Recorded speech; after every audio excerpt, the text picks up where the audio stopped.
Hello, friends of the pod. This is another episode of Nobody Asked Us with Des and Kara, presented by TCS. Back for another episode. How you doing, Kara? I'm doing good. I want to know how you're doing. I'm, I'm hanging Okay, I have on to by tell a you. thread. Let me tell you why. Let me tell you why I have to ask you. I woke up this morning to an email from a friend, Mike Coe. Oh, I and know it said, exactly what this is, but go ahead. It said, ask Des about this. And I opened it up, and there's a photo of you crowd surfing, and then there's a video of you crowd surfing. I'm pretty sure it took place last night or this morning, so you got to tell me everything. So this TRE is the event I was at. It's the running event is what it's called, a trade show type thing, and everyone's there. And it's just like a crazy end of the year bash, but it's also really businessy. I don't go to that stuff. I just do the fun stuff. And it's group runs in the morning, super early, and then parties like till 2 a.m. So that was the last couple days for me. And yesterday, so I've gone the last couple years, and there's always good bands because it's Austin. There's great live music. One day you go to the Spasmatics, which is this like 80s cover band. They're like awesome. They're just like wild. They have a whole shtick, and they're actually they're a franchise. Like they have Spasmatics all over the country, and you should look them up and hire them for your party. Big fan. And so one year we were at that, and we thought it'd be really funny to like crowd surf. Like we were, it's a band, it's a concert, like a thing. And so like I was crowd surfing, and like everyone at Brooks was like it was early enough that like Jim Weber was there, Dan Sheridan, like all the big wigs are there, and they were like, get her down immediately. Like if she falls, people are losing their jobs. So now it's become more of like this, it's a tradition at this point. So this year, waited till very late in the party. It was the last song, one more song. And I was getting ready to go home anyways. And like everyone the whole night, you got to crowd surf, you're going to crowd surf. And then I was like, okay, I'll crowd surf. So they float me back to the back of the party because that's what happens. They lift you up and then you go all the way back. And then I just walked out. So you did? That's how you exited? I was like, I'm going home. And then I walked home and went to bed. That's so perfect.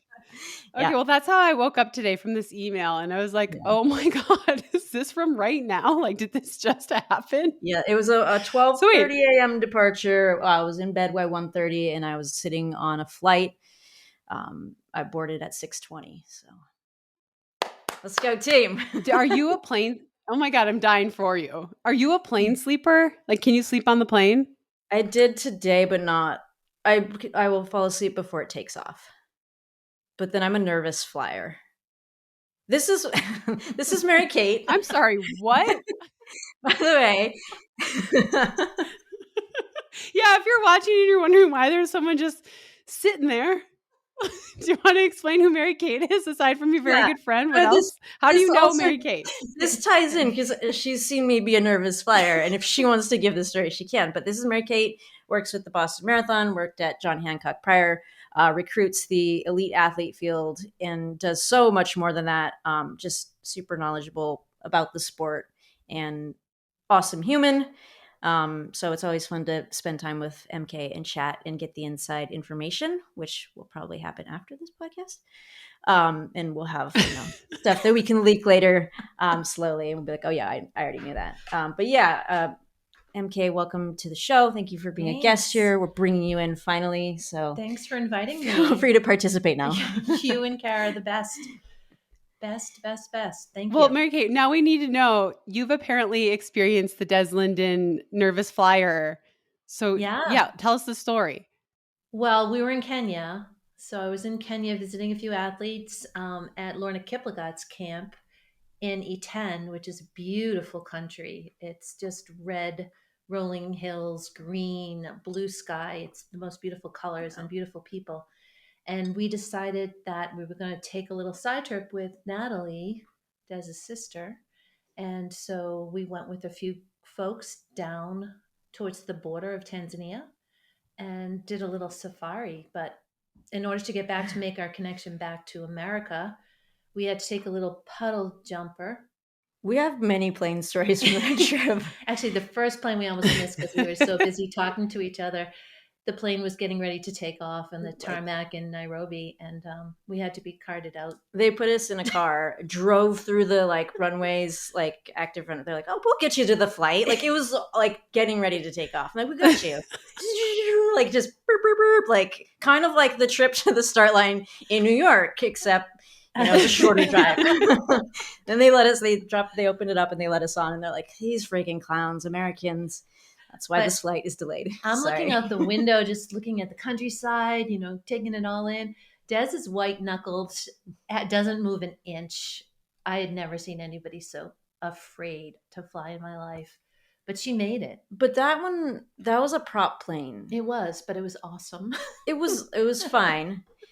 But you could see these little like like twisters, like these like whirl, like like a little twister, like a mini tornado. Like you could see them all over below us, and I'm like, oh, this is just going to be like, just like you're just going to hit every one of those and shake. And then earlier in the week, I was talking to Peter and Lorna about some flight experience they had, and she was like, prop planes are like they're so safe because you can just like drop for a really long time, but you can fly that thing all the way to the ground. Like you can be really close to the ground and still like gain control. You're gonna make it. You're fine. You can fight out of that thing. And gliders, they just glide. I'm like, I don't want to hear any of this. So I'm on the prop plane, just like I don't want to be on either for the fall. Like I think both of you can relate to this, right? It's a matter of control. Like you do not have any control when you're in a plane. You're a passenger. So you have no control over anything.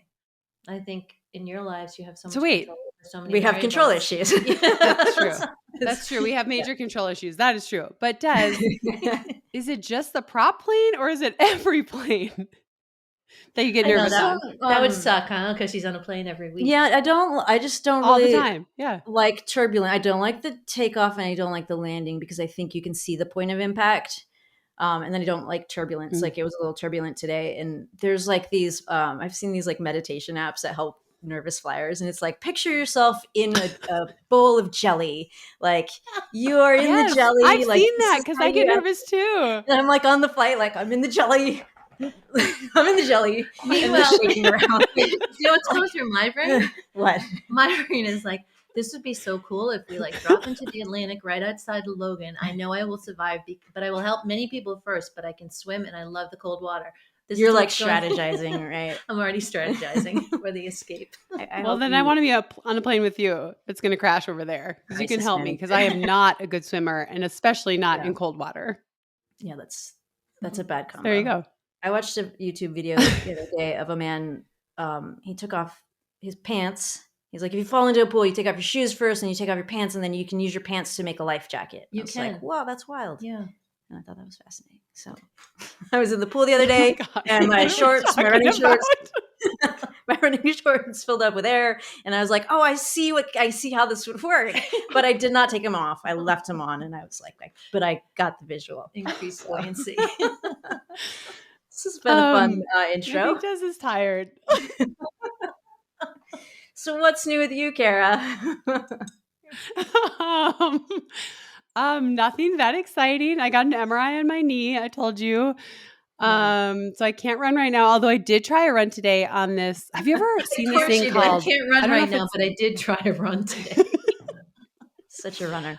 Okay, stop the judgment. You guys know I'm crazy. Okay.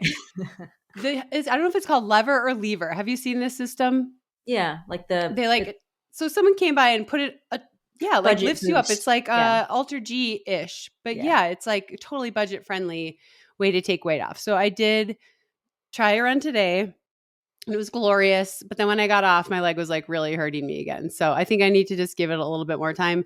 And so my family is annoyed with me right now. I'm super fun. How many days did you take off total? Yeah, how many hours? How many hours? How long did they suggest and then what did you actually do? Exactly. I mean, my doctor told me on Monday, I saw him after the MRI and he said I needed to give it 6 weeks. And that was 2 weeks in. Why are we talking about this? Obviously, I'm going to break the rules, okay? I am who I am. But I ran today. It was so great. And then after now, it's very pissed off. So, I'll give it a few more days. I've been biking. So great. Yeah. And just trying to keep biking? sane. No. Des, I hate everything but running. And I like lifting Yeah. and running, and that's it. Just go So yeah. Ryan Hall. Just go Ryan Hall. Just get huge. Do some CrossFit. Yeah. I will. Maybe I should do Filling out that. the square. Just Come get on, just be like giant. all shoulders and arms.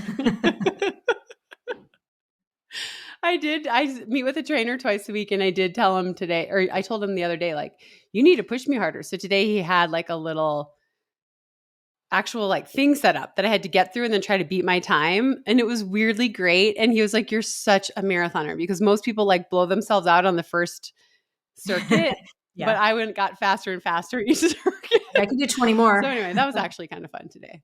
That's great. Yeah, I'm like, let's do it again. Yeah, I bet I could get under 2 minutes now. But yeah. Anyway, that's my life right now. Not very exciting. How Yeah. was the most recent Colt races? How are his races going? I saw some photos. Give us the update. Oh yeah. Yeah, did we talk about that before? I don't know. He ran his, I guess we talked about it a little bit. He had his You were like regional race a tempering couple weeks our ago. expectations. Yeah, sorry. I was just like, he runs 3 days a week. How much better can he get right now? And I didn't top 30 qualified and top 5 teams. And I was like, he needs to get through on a team qualifier. But his team qualified, but he ended up getting 26th and ran a 32-second PR in the Wow. 4,000. Part of that is like coming down to lower elevation, but I mean, he ran amazing. He averaged 541s. I was like, it's official. Like I can't Yeah, run that's with him legit. anymore Yeah. when he's really trying, which is kind of sad. But no, he's great, and his team qualified. And so next week they have their big last meet in Louisville, Kentucky, where they're running in he loves to say it's Junior Olympics, and it is called that. They'll be like, Yeah. we're going to nationals. He's like, Junior Olympics. Yes. Okay. So yeah, Comes it's the ring actually very tattoo exciting. A next. bunch of the teams. Yeah. I'm like, you got a Just ways like to go little there, ones now. little bud. On his bicep. Yeah. Junior But ones. like, it was awesome. Yeah, little tiny ones. He runs for the Boulder Mountain Warriors, and almost all their teams qualified and got people through. And so it's going to be a fun group going down to Kentucky. So we'll be there spending $100 on a t-shirt, doing Love all it. the things. But he's super, super excited. I'm excited for him. He said he wants one more PR. So we'll see if he can get one more PR. Yeah. That's kind of like what So you yeah. do. You just keep shooting for a little bit more. Awesome. What Yeah. else is going Yeah. on? It's Do you been fun. wanna It's been a great season for him. yeah. Yeah, it's been fun to follow, and like it is fun to watch him set new goals and like get really interested in the sport. Like I see it through your eyes, but I mean, you can see the pictures and the joy, and like you can just tell he's having a really good time. So yes, cross country's been awesome. It was my favorite sport always, how I got into the sport. So did you by any chance watch the NCAA cross country championships? I did. I watched a lot of clips. I watched the sport in clips, I think, is how I do it. So you don't turn on the TV and watch it. It's not a sport thing because I actually really love track and watching races and cross country. I just don't turn on my TV. Like Oh. I rarely turn on NFL football is the only time I turn on my TV. So it's not a cross country thing. It's not anything other than I just don't watch a lot of TV. So I watch Okay. all the recap, the clips, and then read the interviews, and piece it together. I should just watch the race. Yeah, well, I just got lucky because we were in El Paso and it was just on the TV. So I Yeah, watched the women's race, and then Colt and his buddies were eating breakfast, and I was like, you guys should be watching the men's yeah, race right now. So then they watched it. But it just made me realize what an awesome sport cross country is, which then, of course, led to this whole discussion of should it be in the Olympics? of course. And yeah, of course it should be. But like, I think what makes cross country so special can't necessarily be captured in the Olympic Games. This is my hot take. I think it would thrive in the Winter Olympics. Okay, so you think it thrives as a winter sport? Yeah, I think it can. I mean, I think first of all, you have to diversify the Winter Olympics. It's such a weird set of sports, and like there's barriers to entry are crazy for pretty much everything in the Winter Olympics. So running is great. It opens it up for the world to participate in the Winter Olympics, and I think it like you need some snow to be in the Winter Games, and that I think is how memorable is that when you have the cross country race where it's just like terrible conditions? Or like, oh, that year was the best. So I think it would be a good fit. I think so too. I think one of the things that makes cross country so special at the high school and collegiate level is just the team stories. So I don't think that it would have that, like if you're watching the NCAA championships, it was like NAU was expected to win both the men's and the women's race. Then the women's race, uh, NC State loses their second best athlete days before. So we're going in here now without their second best athlete. Then on race day, Caitlin Toohey is not herself, their number one runner. She's just not looking as good as we expect her to look. And it seems like, yeah, NAU is going to run away with it. But then Caitlin Toohey falls back, but fights her way forward. And they end up winning by 1 point. And it's totally chaotic and incredible. And you see them celebrating. And it's like, I don't know how you match that at the professional level. Do you know what I mean? Yeah. I mean, I'm all for it. This isn't to say like I'm against cross country, but I think one of the things that makes us so invested is like these teams. Yeah. One of the things that makes it so special for me is that fifth, sixth, seventh runner, they're not superstars, right? They're good runners, but they are just as important as the first runner, who probably is a superstar athlete fighting for some individual thing. There's a lot of athletes on the team that are never going to be fighting for anything like that, but they're just as important for that team than the number one runner. And that's one of the things that I find so special about high school and collegiate cross country. And so it's not that I'm like poo-pooing the Olympics. I'm totally for it to be in the Olympics. I'm just thinking like, I don't know that it'll capture the same like emotions that it does at the high school and college level. I think it could. I really think it could, like, because the potential for upset against, like, you'll have Kenya and Ethiopia at the top because they just dominate cross country, which you'd have the storyline of like, this is their first Olympic medal in the Winter Games. Like, so that's interesting for at least a cycle or two.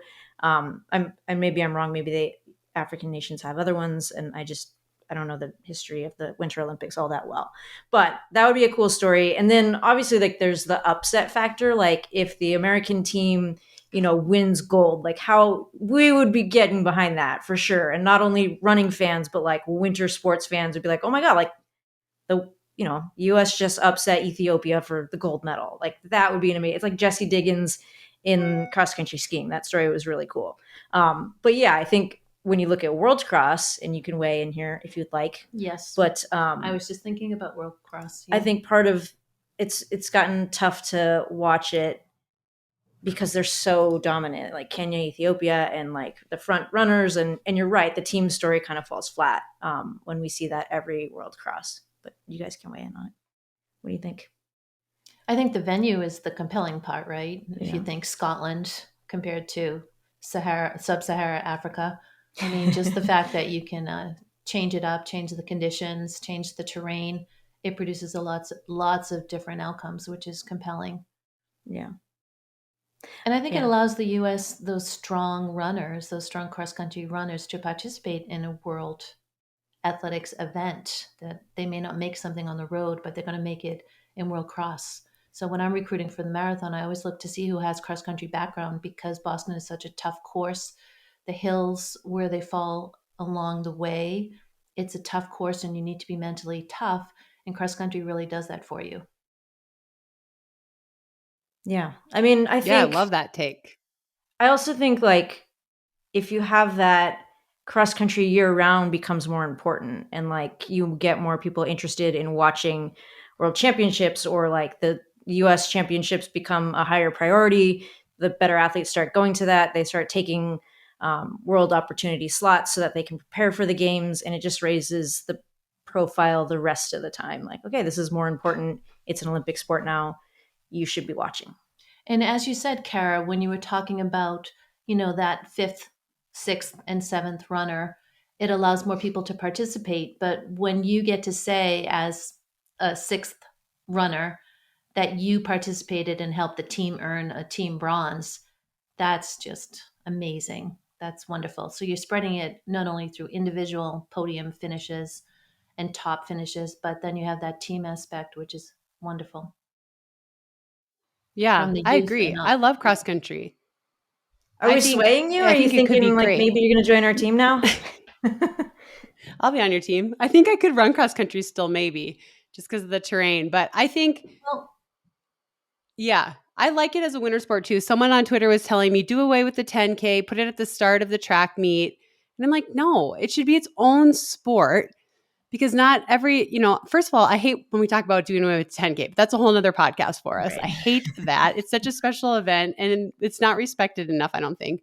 But I think it should be its own sport. And if you had it at the Winter Olympics, now it's not competing with the Summer Olympics. And just what you said, Des, I think a lot of people would get into it and cross country would become more popular. Cross country is so popular in high school and college.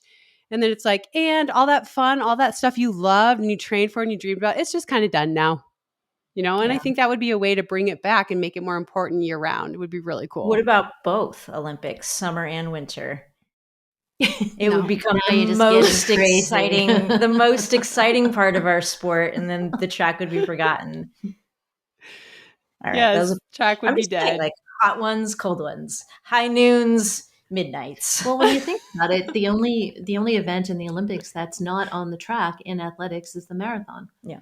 So is there the bandwidth, is there the room to add in something else that might be compelling to spectators and athletes alike? What do you think about a half marathon? What do you think about a road mile? What do you think about a road championship? What do you think about a 5K road? I am opposed to all of those in the Olympics. I'm just going to admit my bitter take that I don't think we need more track events. And I mean, you could argue me for the half. I was a better half runner, so I should want that. But I still feel like the marathon is like the ultimate event on the roads, and that's what should be there. But yes, I'm definitely for cross country. Oh, there's Adam. Adam, it's Mary Kate Shea. Say hi. Hey, Adam. Oh, hey. Hi. How you guys doing? He can't hear you, I can't hear you, but you look good. Okay. This spot is so random. But now that you're talking about Mary Kate, the way you look at recruiting athletes who are good at cross country, I think that is so fascinating. So will you talk about that a little bit more? Because Des introduced you and you recruit the athletes for the Boston Marathon, but your job is fascinating. Yeah, tell us some job description and give us some insight into how you recruit. I thought I was only going to talk about a water bottle, and we're getting there. We'll get there. Philadelphia American. So I recruit the pro athletes for all the BAA, Boston Athletic Association events. So I work with probably about 300 of the world's best runners each year. And it's a fascinating job to have because you not only meet amazing athletes, runners are super cool. They're very humble, accomplished, intelligent. What else? Humorous. They're just amazing people to work with.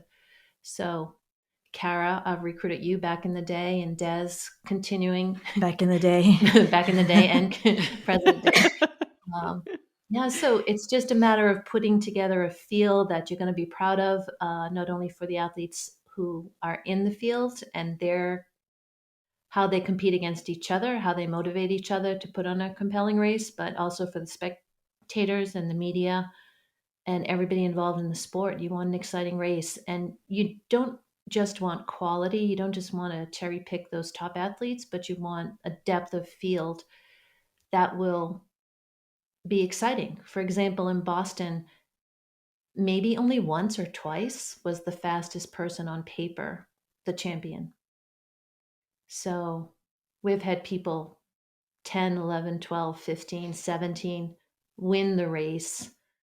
And that's the beauty of the Boston Marathon. That's why I love it so much, is because if you have that ability, that drive, that determination, you accept the circumstances of the day, you are going to prevail. And you did it so wonderfully many times, Kara, and Des has as well, coming in first in horrible conditions in 2018. It's a mindset, but it's also talent, but it's also strategy. It's person against person. You're not tuned out. I think I listened to one of your podcasts. Speaking of tuning out. I listened to one of your podcasts. I listened to one of your podcasts, and it was about the glasses that could tell you what your pace was. Not only is that unfair advantage, and you'd probably be disqualified, but we can talk about that later. But the beauty is that it just seems more pure to me. It is like cross country, right? It's like you're just out Yeah. there on that day competing against each other. You're not following a blue line, you're not following a pacer, you're not protected by the flying V formation of bigger people in front of you. It's just you against your mind, yourself, and your competitors for that day. So right now, I think there's just like a ton of attention and focus on times. There is. How do you, like, obviously you're in the spring, there's Tokyo and London. Like, how do you get athletes to come to Boston and say time doesn't matter? Like, what's the sales pitch? Like, make me run Boston right now over London. Well, let's just back it up a second here. All right, let's back it up. What's a little bit alarming, and I think you both have touched upon this recently in your podcast, but what is alarming, but what is also human nature when you see an amazing, talented female, Tigist Asefa, run a 2:11 high in Berlin, then what that does for everybody else who is a professional runner is that now there is this part of the brain which is called hope.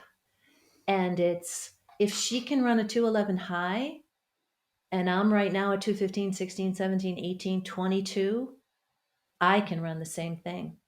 I have this hope. So when you have this hope that you can run that fast, you're looking also to terrain and you're looking at, well, Berlin's fast and flat, Tokyo's fast and flat with pacers, London's fast and flat with pacers, Berlin has pacers. Do I want to tap in and see what my performance can be in those type of conditions? Or do I want to go and run an Olympic style course in Boston with amazing hills and challenges and difficulties and try to win? So it really depends on where that athlete is in their career path. And it was the same for Kipchoge when he came and ran this year. Boston was right for him at this time. But Boston, as both of you know, is brutally honest, and it's going to require a lot of an athlete. So the challenge is, for me, the challenge is the course. It's hard to compete against a atmosphere right now where everybody thinks they can run super fast because they have new technology, new nutrition, new coaching, all those variables, and everyone wants to run fast right now. So could I sum up your job is to squash the hope of running fast and say, just come to Boston. Don't worry about the time. Well, are you a dream crusher? I do want to tell you that Boston is an extremely fast course, right? Ryan Hall ran it before. Des has run her PB here. Okay. Kara, your PB was in Boston. So it is an extremely fast course, and people are fooled by the challenge of it. But I also think, have professional runners, are they now really getting used to the assistance of pacers where they can turn off their brain for 20, 22 miles and just follow somebody? Is that what the sport is about? Seems like it. Well, so we get asked a lot about pacers and when they should be there and when they shouldn't be there. And that I want you to hit on this. Like, why doesn't Boston bring pacers in? And I think it's like the reason why Des and I love your marathon, love Boston Marathon, love the way you look at the marathon, because it's, for me, it's like an Olympic marathon. It is just, you're against each other. It is as pure as can be. And that's probably basically what your answer is going to be. But why does Boston say no to pacers? That's exactly my answer, Kara. Thank you. Thank you so much. That was awesome. That was a great answer. Just exactly as you said, it's modeled after the Olympic style type of competition, and it is all about strategy and competition.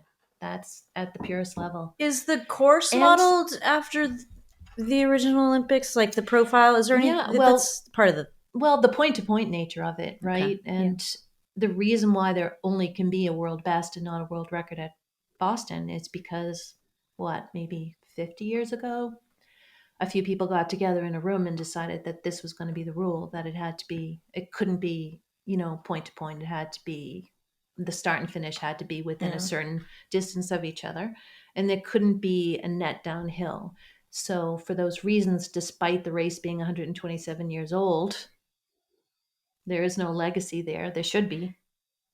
I would petition as if I were owner of the sport, queen of the sport.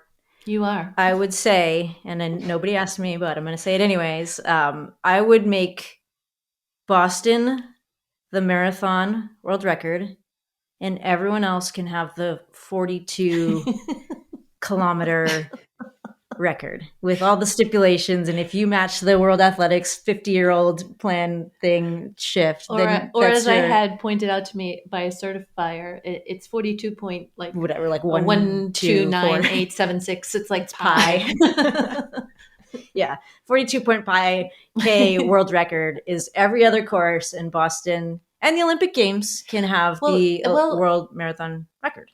Well, this is also it's also very, I think it's a benefit to the sport that these major marathons are so different from each other too, right? Yeah. Because you do get to see how athletes will respond to different types of terrain and see where the athleticism is.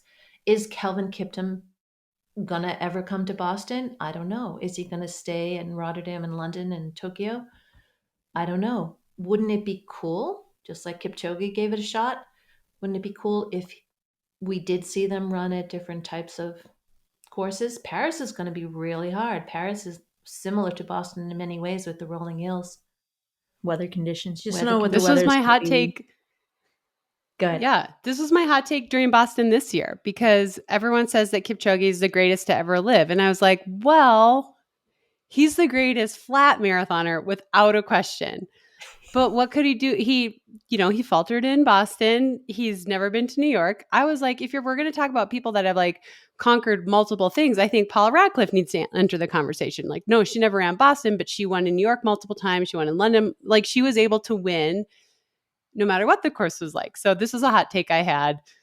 That some people liked and some people didn't. Yeah, I was going to say Kipchoge, you know, he did perform at the last two Olympics and those were championship style races. So I think in Boston, it was just an off day, but there was incredible competition. Did Paula have any world championship marathon? She probably never did a marathon. She won the world championship marathon in Helsinki. That's right. Okay. So yeah. But I mean, I'm not saying he's not amazing and the best. I'm just saying it would be cool, like you're saying, Kelvin Kiptum. Like, I would love to see him on, he's had 3 marathons. They've all been wildly successful. Yeah, let's get him on a Boston and see what happens. Like, when you have to really feel each other out and you have to really respect the course, right? I feel like the sport is the marathon's kind of been split almost into 2 sports the last few years. It's like just what you were saying, MK, like just zone out, follow the rabbit, see how fast you can go. And then the other side of the sport, which is like reading each other, reading the course, striking when it matters, ignoring moves that aren't real. And I just think it's kind of split into 2 different ways of marathoning. I agree with you totally. And I think that there's a lot of decision making that goes on when you're a professional athlete running a course like Boston, and it results in a podium finish a lot of times when you make the right decisions and everything falls into place. Fair. We talked a little bit about assistance on the course, pacers, one thing.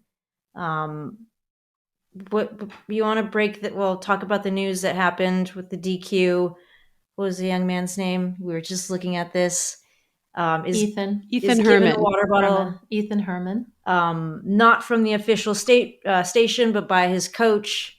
Runs an Olympic trials qualifying time, and then is DQ'd after the race. How do we feel about that? I'm probably leaving out details. If you want to dig into the story a little bit, let's chat it up.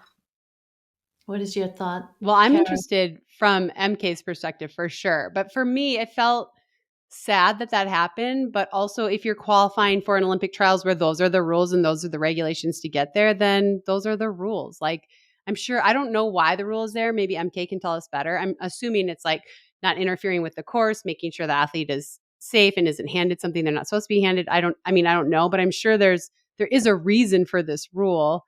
It's a huge bummer. I mean, this kid ran out of his mind, he ran 2:17, he ran so well. And so it's disappointing, But he seems to be handling it pretty good, by the way. He's kind of like, yeah, it's a bummer. But anyway, I am totally curious from your perspective of like, yeah, those are the rules. Why are those the rules? Why is it important? And do you think it's a dumb rule or do you think it's a good rule? Oh, interesting. It's for you. So, so it was his first marathon. So congrats to him. He ran a 2:17, made the cutoff by almost a minute. So congratulations, Ethan, if you're listening. I'm sure you are. Anyway, it's hard to comment if, and this is the thing about social is, as you both really know, and as all your listeners know, a lot of times people chime in without knowing both sides of the story. And that's just the way the narrative goes. And a lot of reporting today, too, is based on a social post. And this is how he reacted. He seems to be taking it okay. Or this is what happened, and other areas. So unless I know both sides of the story, it's hard to comment. So I think we can talk in generalities and maybe we can bring in some of your experience with personal hydration at some of the events and how they've differed. So, why don't we start there? Because I think your listeners might be interested to know, for example, at the Boston Marathon, for mass participants, there's a hydration station every mile after mile 2. It's water and Gatorade. So, you have the opportunity to take that hydration. For the pros, it's every 5K and they have personal hydration, and that varies from athlete to athlete. But Des and Carol, why don't you tell your listeners what happens at Boston from start to finish? From the time you bring those bottles in to the time you drink them on the course. What's going on? Kara, do you remember? You washed that all out of your memory. Well, back in my day. Did you decorate? Give us, Well, as give I us a recall, little story. Did you decorate your Yes. bottles? My mom decorated my bottles for every marathon I ever ran, and she would decorate them with American flags and skulls and crossbones, and that was like her way of giving me some good juju out on the course. So my mom would always decorate them and bring them to Boston for me, and then I would fill them there in my hotel room. And then we would have a time where we had to check in and hand them our water bottles, and that they would take them in. And I feel like we maybe even signed, or maybe that was different marathon, signed that they were there, signed in and everything. And then you didn't see the water bottles again till your 5K and 10K and 15K, when your bottle's at your specific table in your specific position, and someone, with the BAA had like set it there. Correct? Correct. And you get a technical meeting before, you have the whole sheet, and it's got every athlete who has this, personal fluid station spot, and they're marked out, and you know where it's going to be. And everyone has an assigned spot that they're grabbing their bottles from the whole time if you're in this program. And they're set up on those marks, you grab them off, and that's how it works in Boston. So, for example, one way, and we have a great hydration team, Matt Carpenter, who's been doing this for decades. So, say your bib number is 8. Des most likely will be on table 8 every 5K. So, her bottle is on table 8 every 5K. But the reason people decorate it, like Kara was saying, is so that it's readily identifiable. Because in Boston, once you hand in those bottles and you sign a sheet which says, I want my bottle at 5K, 15K, 20K.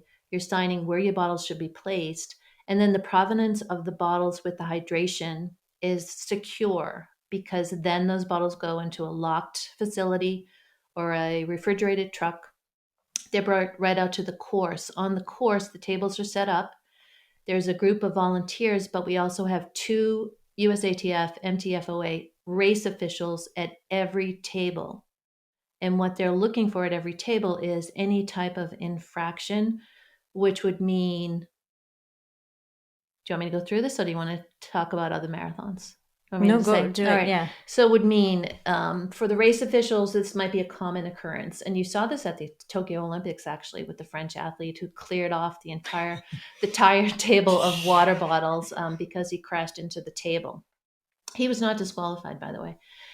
Anyway, so if at 5K, the race official, let's call him Samantha Jones, call her Samantha Jones, sees that Kara accidentally knocks over Dez's hydration bottle, Or Kara picks up Dez's hydration bottle ahead of Dez.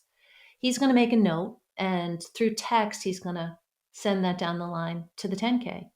Now, if Kara does that again, she impairs anybody else's bottle, then the referees are going to take note and she may be disqualified. If Kara only did it once, then she's just going to receive a warning, and that's going to be call it a day. Now, if Kara and Des are running at 5K and Des misses her bottle and Kara has a bottle and Kara wants to hand Des the bottle to share it, Kara can do that on the course.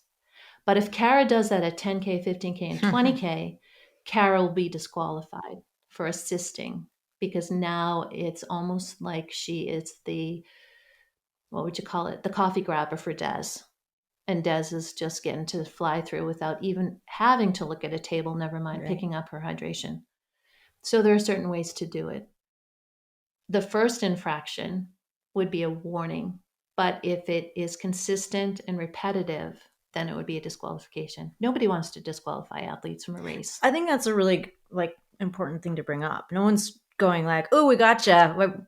We saw it. We saw the one thing. Let's cross him out. Who else can we get?" You know, that's not the goal. It's like, No. if this was reported, or Right. however it was reported, we don't know where that came from, but it could have been like, okay, we saw this multiple times from the race.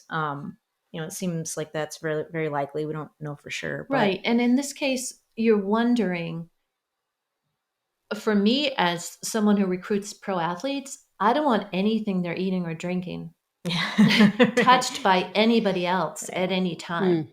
So the fact that someone could even get near a hydration station with personal fluids would be problematic in and of itself. Can you just explain why you wouldn't want to have anything around that or be near athletes? Right, because food and beverage. If in competition testing comes back positive, an athlete can say, my bottle was tampered with. Right. Somebody handed me the bottle. I didn't pick it up. Right. So that's another reason why that could be very problematic. Correct. Like, this was, this guy just popped in the course. He was offering me a bottle. Guy tests positive. Big mess. Big mess. But in this case, we don't know what happened, really. We don't know. It hasn't been shared, but I'm sure the race officials, what happens in most races, and I don't know if either of you have gone through it, but there's a protest and appeals process. So there's a head referee of every race, and this is for everybody in the race.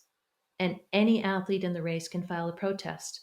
It has to be, for the pros anyway, about 30 minutes after the results are posted. For everybody else in the race, it can be, I think, 24 hours. But once that protest is made and gone through, the athlete who is being protested against gets 30 minutes to appeal it. And during this process, while it's going on, there's a whole committee that would get together to hear both sides of the story and hopefully resolve it without a disqualification, and have both sides agree and shake hands and walk away that this wasn't intentional, and whatever other evidence they have. So there is a process, definitely, that an athlete can take. And then, Kira, did you have marathons where you had different setup? Like, it wasn't the table, like maybe they handed it to you, or Berlin, they have like personal, like your person takes all of your bottles and follows you on a bike. Did you have any other experiences like that? Yeah, I just wanted to say for our listeners, like, you number your bottles too. So you can have them, like, maybe you want it more concentrated, or maybe you want one with caffeine, and you label it and they put it out there for you. And it is at the same position on the table every time. So not only is it decorated and you know what table, you're like bottle 3 or whatever. Like, it's not hard to find your bottle. You have like really clear instructions. But yes, at the Olympics, and maybe even at the World Championships that we raced together, Des, there was actually someone from USATF that was handing us our bottles. So it's a little bit more crowded at the Olympics and World Championships. It's just like every flag. And so all the countries are just kind of more close together. At Boston, like, the tables are a little bit more spread out. You have a little bit of breathing room. Like, you head towards the station, everyone moves to that side of the row, but everyone's kind of going in at their table, where at the Olympics and World Champs, it's much more chaotic. So, right? I mean, it's just crazy. It's like everybody's just in a big wall.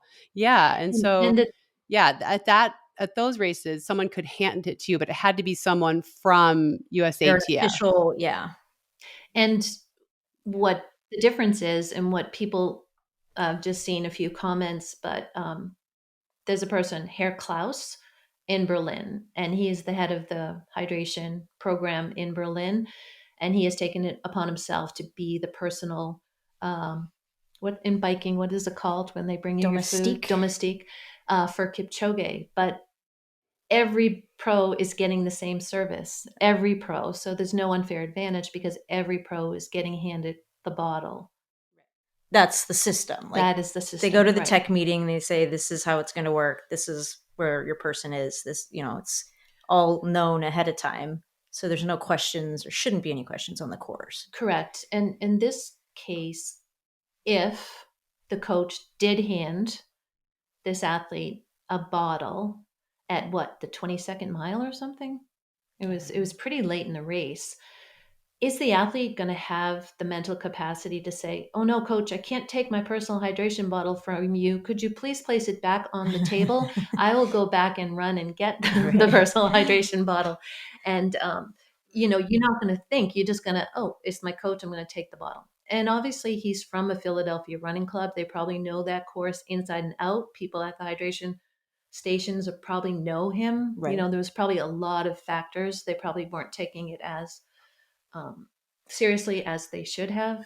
But it's just like, you're a ref for an under 12 boys soccer game, and somebody's in the defenders in the box, and the ball comes towards them, and they are protecting their face, and they swat the ball away. Well, there's a couple of interpretations.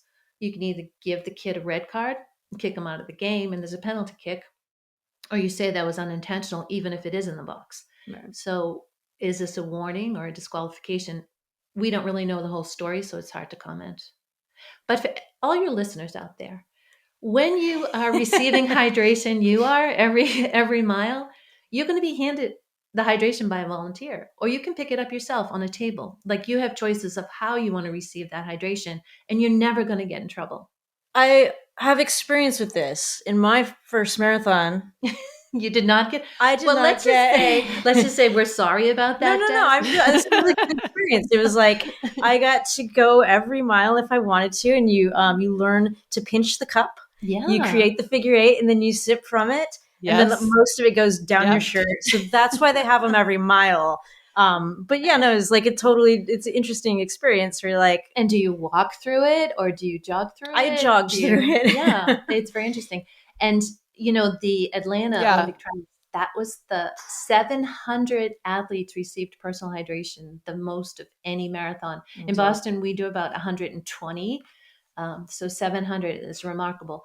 And also at Boston, a couple athletes have missed their hydration, but at the end of the last table always has water and Gatorade. However, for the pros, it is a bottle, unopened bottle.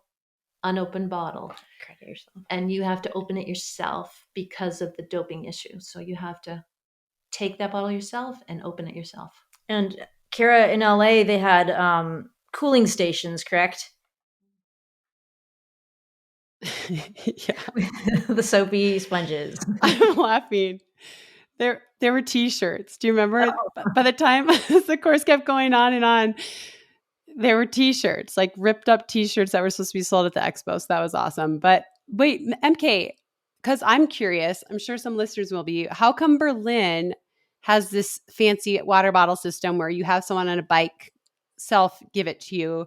And like Boston, like, I don't know, do any of the other majors have that? I don't think any of the other majors have that. How come they get to do that? On the course, no one can be on the course except for the athletes. That's curb to curb. So it's just athletes. So the bike has to actually, I'll have to watch video of that, but I'm pretty sure he sneaks up, and you can't be beside a person and hand it sideways to a person. You have to basically, you're facing the course, the athlete's coming up in a sideways position, and you're handing them the hydration.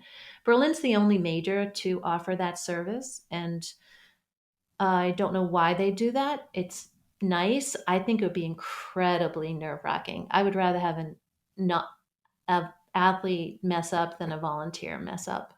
Yeah. Just Yeah. put it on the athlete. Like Yeah. you need to know your spot. You need to know what you're doing. Have you ever, either one of you ever received hydration from someone else because you missed a bottle? Or I've seen this a lot, even in Boston. They will take that water in the last table and share it amongst a group of people, put it over their head, put it on their, their wrists, in the back of their neck. Have you ever shared hydration? I don't share Or anything. would you? Yeah. No, I don't share with anybody. I have not. No. You look hot. Nope. Pour it out. Pour it out in front of them. I know you could really use this right now, this full bottle. That was one funny thing about the Olympic trials in LA. I told my coach, that's the most athletic I've ever been, because I was grabbing water bottles, opening them, unscrewing the top, getting a t-shirt, putting it down my bra. I was so athletic today. But no, I have never shared with anyone. I'm not opposed to it, I guess.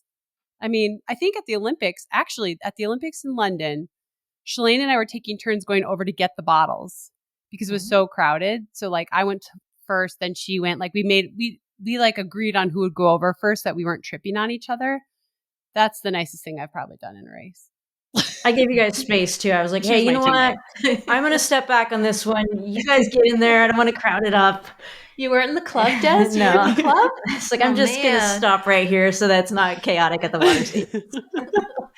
Truth comes out. Oh, yeah. Maybe you and Kara can go on a special race and share your water bottles. Yeah. I think I have shared before. I just feel like you see someone miss it and you're like, oh, that's a bummer. Like, I'm not going to finish this. And then a lot of people will turn it down because they're like, I don't know. They don't know what's I don't know what you have. I wouldn't take anyone else in there. Let's talk about that. Sure. How do you and this might that happened to me. Your viewers too. Like, do you hit it hard early and fast? Like, are you getting as much nutrition as you can early on? Do you taper off? What would you recommend, and what did you do? Yeah, I definitely wanted to get as much hydration and nutrition earlier on, because as the race goes on, you need that. It's easier to take it in earlier on, and you need it because in the later stages, honestly, sometimes you're just drinking it to like wet your mouth and make yourself feel better, but you're not actually going to absorb that in the time you have left. So I would often like just skip that last water bottle station if I was feeling okay, because unless I needed to wake myself up. But I was going to say I dropped my water bottle. I missed it in New York, and I also want to know, Des, how you pick up your bottle, because I just went for it and my hand kind of hit it. And other people did offer me their bottles, but I was like, I don't know what's in that, you know? And so after that, I started slamming my bottle on the table as I went by. So I'd actually like take the bottle, knock it down, and get it to make sure that it didn't slip out. So anyway, that's my story on how to get a great bottle. And listening, Kara just she just took a bottle off her desk, which looks just like a personal hydration bottle, and picked it up and slammed it down. And then she was like the boss lady of bottles right there, Kara. Yeah, sure was. So what's interesting is a company called Morton. You've probably heard of them for nutrition, and they have designed, which I'm super excited about, a thinner bottle for women's hands.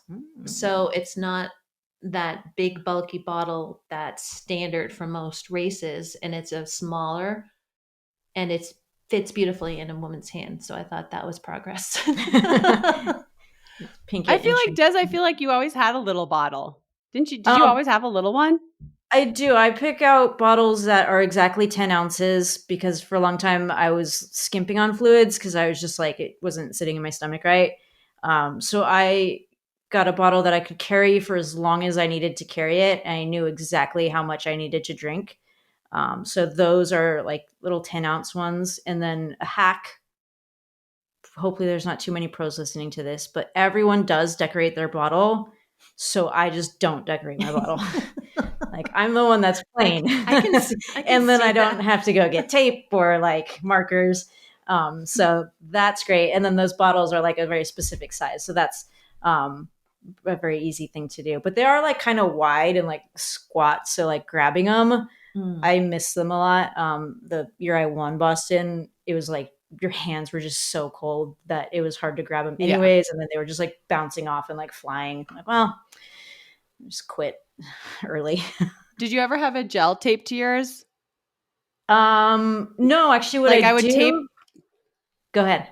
like the Yeah. gel would be here. And Kara I'd is tape it like now that. So then when I explaining ripped the where the gel, it gel just is. opened up the gel. Oh, This smart. is good stuff. You guys should watch the YouTube versions, right? So this is my Yeah. hand is the duct tape. This hand is the gel. You just rip it and you put the duct tape right at the seam. Just a little hack. Kara, you're forgetting that most people have like 17 gels stuffed in their sports bra and in their shorts, and then they're just like peeling them off as they need them. And then a Tufts nutritionist That's told true. us, some of the employees who run the marathon, um, you should never take a gel all at once. So say on the hour you're supposed to take Right. a gel. You should take half a gel every 30 minutes to keep an even nutrition. However, what do you do with that half a packet of gel? Gross. And what do you Me? do with I it? just Yeah. throw it on the ground. Yeah. Oh, you would take a Take new one? double the amount of gels with you. So you Yeah. could Take I take was half. wasteful You would on that take a new course. one. Mm. I'd hate to be cleaning up those gel Yeah. packs at the end, right? I would take my gel and put it in the bottle and then put a little bit of water and then just have it as a drink See, that's beautiful. Yeah. because I'm not I as would often have athletic. just water in my bottle. Just plain Really? water with the gel. Yeah. Yeah. Yeah. And I had so a hard you're time. I had a hard time drinking something sweet. So, Like yeah. really hard time. So even when I was sponsored by like companies that made company? drinks, I Yeah. didn't have it in my bottle. I had just a gel pack and water, and I would like take half the gel and then I could actually drink the water because I wanted to drink plain water, but didn't like to drink it. Everyone's different, but like the sweet profile when I was running hard like that, it just was like Worst. terrible. Yeah. Well, I they've couldn't do also, it. the nutritionists, there's been studies that say if you even rinse your mouth with a sports drink and spit it out, it sends brain synapses or something like that, Mhm. that tells your body that you are not going to be depleted, that you are okay. It puts your body in an okay situation. So if that happens to you, just swish the Gatorade around in your mouth and spit it out, and you're going to be fine. I do that tactic, but I just don't like talking about it. So what were you doing out there? Well, my tactic was to swish and spit. But it's something with the brain. It works. It works. It's with the brain. And It you'll does laugh work. next time you're out there swishing and spitting. You'll be like, oh, look at me. There's a story here. Did someone say they had to go to the dentist? Yeah. Anyhow. Oh man. Okay, I do think before we wrap this up, people are going to want to know how MK got this job and how long you've been doing it. And you know so much about the marathon, probably a lot more than Des and I know, especially when it comes to rules and how things are run. You are, way more than us. How did you get the position you have? Where did you come from? Tell us about Mary Kate Shea. Where are you from? Where am I from? I like it. Oh boy. All right. Well, so oh, so I was working as a stringer, like writing stories for different newspapers. We had come back after living in different places, come back to this area in Boston, and I pitched a story about the Vermont 100-mile race, and the person's name was Barbara Hebner. And so I got to know Barbara, and she said, I write about the road races, but if you want to write about your experience, because I was also running it, we'll let you do that. And I said, okay, great. I'll write about the experience. Thanks, Barbara. Thank you, Barbara. No, Barbara's great. And so I got to do that, got to know Barbara. And then she heard about this opening for the former principal sponsor of the Boston Marathon. Now it's the Bank of America, but at the time it was John Hancock. And so just started there writing and researching and assisting the person who recruited the field, a gentleman by the name of Patrick Lynch, and just really got to know the sport. I ran in college. I love the sport. I know the stats just stick in my brain for some reason. And I just am able to retain that, similar to someone interested in baseball or football. So yeah, just started doing all the vetting, researching, writing, communicating, and then just kind of kept growing in the job. I think you can't not talk about this. You obviously have a passion for the Boston Marathon, not just building the elite fields, but running it. How many times have you run it? How many times did you qualify? And how did you fit that in with the job? Because obviously race day is the busiest day, and you're like, oh, I'll run it too. Yeah. Yeah. Well, Yeah. I grew up just south of Boston, and we have Patriots Day off, so we would always just hop on the train and go watch the race. But I've run it 25 years consecutively, so that was always a goal to run it and qualify. And so I do still. We have a great team. So when I bring the pros out to Hopkinton on the bus early in the morning, I make sure they get off the line, and then I jump in. And finally, after a week, I have like It's like three the and a half time for hours yourself. just by myself, and I just get to like tune out. And then, of course, it's just crazy as you cross the finish line. You want to know how everybody's doing, who placed where, who's in the hospital, who's crying, who's smiling, all those kind of things. But for the past couple of years, I just am at the start and the finish, which is fascinating to be at the finish and just see people in their best and worst moments cross that finish line. It's absolutely amazing. It's a beautiful event. It's a beautiful race. Running is just. I'm looking over at that sticker that says "Running is my sunshine." There's a sticker on my desk. I thought it was going to be the mug that I just have said to- "fuck." Yeah, I showed Des a nice mug that my daughter gave me. It's really hysterical. I have to give that little sticker to Kara because The running. fuck one? No, the running is Oh. my sunshine. That's Kara. Well, both would be appropriate. Yeah, I don't know what to tell you. I've stayed in this for a long time. It's been about 25 years or so, and I'm Well, just really lucky. I mean, obviously, you know Des really well. She's at your house right now, but I ran Boston 3 times and you were just always so nice. Like, I still have these earrings you gave me. I don't even know if you remember that, but you were just like you care about the athletes beyond their performance. And I think that's really special. And I don't think every marathon feels that way. And like you just said, who's crying, who's happy, who's at the hospital, like you genuinely cared about how everyone felt afterward. And so it's really cool to see you doing that, and to see you in that position it's just awesome. So thank you for my 3 years there. They were wonderful. It is my favorite marathon. I've said that before. And a lot of that is because of the people, and that's you. So just to embarrass you a little bit, but tell you we love you, and any athlete that's run that race really appreciates you. Thank you, Kara. And those earrings, they were little sterling silver mussels, the shell mussels. But I said to Kara, "You Oh. are strong." And these mussels, it was kind of like a double I thing, like it. right? The That's mussels, great. yeah. I But still some of have my them. favorite Yeah. memories are you grabbing Colt at the finish line of the New York City Half Marathon. That was just a beautiful image in my brain. So that was cool. I was always jealous of that. I was like, that's such a special moment.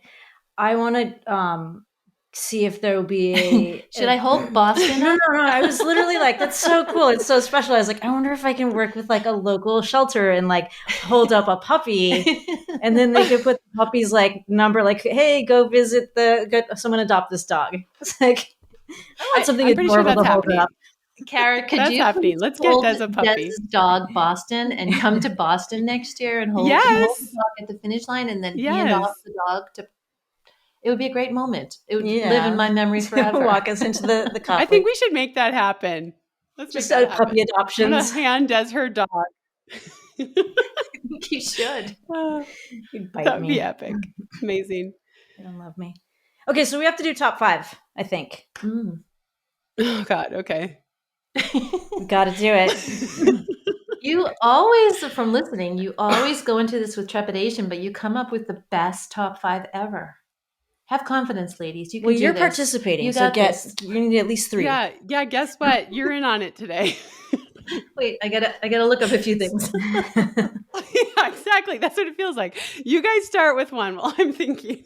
I'll start. I have one. So I am here for an NFL game because we're going to Chargers, Patriots. 2 best teams in the league. It seemed like an awesome idea in July. not really looking great now. But the top five, what I'm getting to is that I love being a fan of the sport. And even though my team's terrible and they're always terrible, and what they do is they break my heart every weekend, I still wake up and get excited and have hope, the drug of hope. The drug of hope. For my team. And I love that. I love that about sport, and I want that for running. So I think to the fans, that's my number one. To the fans. I love it. Okay. Am I doing number two? You sure are. Okay. Since we talked about Colt, I'll just say it's been so freaking fun watching him this season. And he has his big junior Olympic championship next weekend. And I'm just really excited for him to go and have fun and have that experience. And yeah, I'm just excited to go and watch him. I'll be healthier, so I'll be able to run around a little bit more on the course than the last race he was in. So I'm just excited to see him go do his thing. Love it. MK, you're up. I'll go. First, everyone who's running CIM, good luck. I hope those final OT qualifiers get it done, get it in the books, and show up in Orlando. We'll be there cheering you on. I'm actually going to be a volunteer down there. I don't know what I'm going to do. Maybe give people lunch. I don't know. Tie people's shoes. I don't know. But that would be my first thing. But also for everyone preparing right now as you kick off your spring marathon training, just remember, you're going to be running 3 miles and it's going to be torture and you're going to feel so slow and out of shape. But when it comes around to being March, you're going to be so fine. You're going to look great. You're going to feel good. You're going to be strong and you're going to toe the line at whatever marathon you're going to, and you're going to succeed. I love it. Yeah. Don't forget to train. That's my wish for you. Don't forget to train. Don't wait for training to start. Build your foundation now. There we go. Do you have any more, Kara? I'm so happy that we had a good conversation that didn't involve the Olympic trials marathon. Woo! Oh, We I'm sorry, did I just mentioned it. I mentioned it. I'm not a so bad way, not a sorry. bad way. We're just moving forward with positivity, and I feel like it's exciting, and yay, positivity. That's kind of a lame one, but I kind of feel it. So you go now, Des. I'm gonna go back to one that I've liked in the past. I'm gonna give a top 5 mention to High Noon. We've lost you as a time start. We still have you as a beverage. I went very far out of my way at TRE to have a couple High Noons. A lot of folks were celebrating with me. I think they're better in the afternoon, and there's something darker for the evening at midnight. So High Noon, still sponsorship opportunities. If you want to get a dark midnight, we can talk. We can come up with a beverage plan. So I'm going to go with the beverage High Noon again. And always drink your own High Noon. Never take High Noon from anybody else. Crack your own, yeah. Don't take it from a stranger. Pick it up off the table and then you put it in. It's not pure alcohol, so we'll chill whatever gets. If it's a bourbon shot, you can kind of flirt with Maybe those share because it. I don't know. Leaving you to you decide whether you want to share it or not. I don't share anything. We talked about that. No sharing. No, it's not happening. All right. And here's to cross country being an Olympic sport at some time. We'll wear you down. Yeah. Yeah. Here. Let's do that. Let's bring it back. It was an Olympic sport for 2 years. I looked it up for 2 Olympics, but I love cross country. I don't think anything for me really tops NCAA cross country, but I do love cross country. And yes, let's get it in the Olympics. I don't know how we do that. People have been talking about it forever, but let's do that. All right. That's a great recap. Great week.